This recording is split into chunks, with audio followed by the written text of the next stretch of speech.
జీ5 ఉండగా మీ favourite TV shows ని మీరు అస్సలు మిస్ అవ్వలేరు. Complete free. ఎక్కడి నుంచి తీసుకొచ్చారో చెప్పండి. ఎందుకు చెప్పాలి?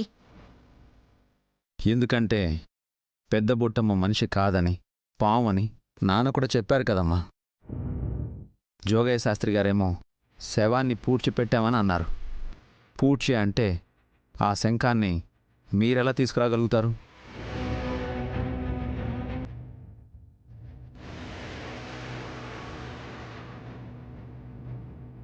తవ్వి తీసారా?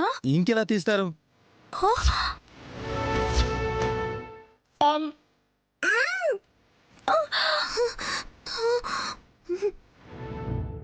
రేయ్, నువ్వు నోరు మూసుకొని ఉండు.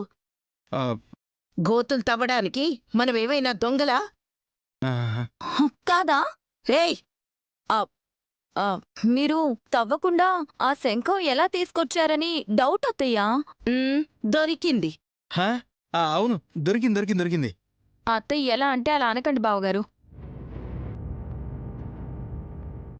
ఆ శంఖం దొరికితే ఇంటికెందుకు తీసుకొచ్చారమ్మా? పనుంది. అదే మమ్మీ చెప్పింది.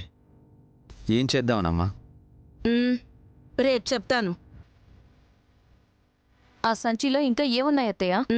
అవకాశం, అదృష్టం, ఆరాటం అన్నింటినీ నింపుకొనొచ్చాం. కావాలని అడగద్దు. మీ చెల్లిలా ఆవేశపడద్దు. కేకలు పెడతారు. తీసుకో. రారా. సరే మమ్మీ.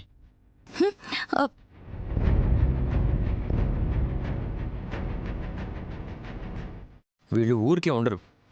ప్రయోగం చేసి బంగారు పావుని తీసుకున్నారు. ఇప్పుడు శంఖాన్ని పట్టుకొచ్చారు. ఏం చేద్దామని?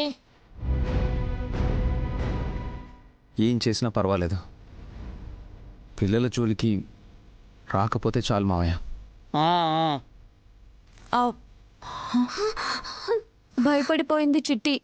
స్నానం చేసి ఆంజనేయ స్వామి బొట్టు పెట్టుకో. పద రా చిట్టి, రా.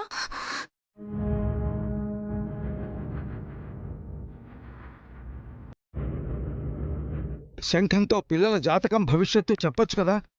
ఇప్పుడు గనక గాయత్రి చెయ్యి చూస్తే తన శత్రువు ఎవరో తిలోత్తమకి తెలిసిపోతుంది కదా.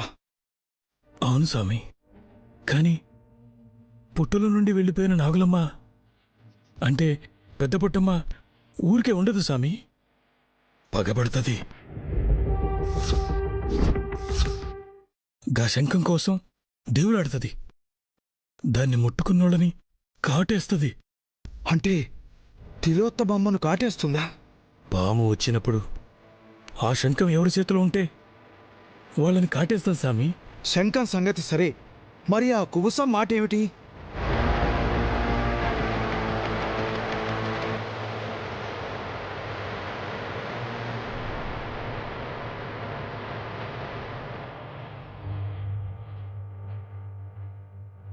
జీ5 యాప్ డౌన్లోడ్ చేసి అన్ని ఎపిసోడ్స్ పూర్తి ఉచితంగా చూడండి.